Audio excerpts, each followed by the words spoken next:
દાદો મરી જાય 10 વીઘા જમીન હોય તો આપણે દાન કરવાના છીએ? આપણે જમીન આપણા નામ પર કરવાના છીએ. હા, મારા દાદા થતા હતા, હમણાં 10 વીઘા જમીન નીકળે ને કોકની તો લેવા જાય કે ના જાય? જાય ને.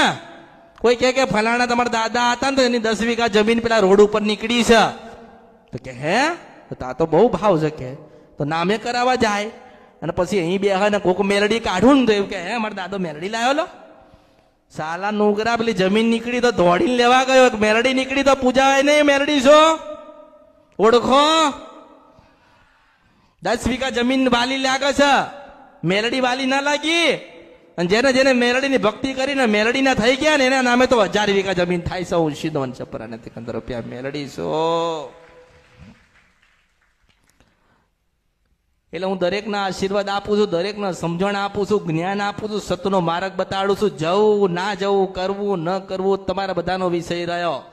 મેં જેટલું ભણાવવાનું તું ભણાવું છું, જેટલી ભણવાની કોશિશ કરો કરજો. સ્ત્રી હોય, પુરુષ હોય, નાના હોય, મોટા હોય, દરેક મારી વાત ગ્રહણ કરજો. કે આપણી ખોડિયાના પૂછ્યા વગર નવા દીવા થાય? આપણી ચાવણના પૂછ્યા વગર સ્મશાનમાં જઈને વિધિ કરાય?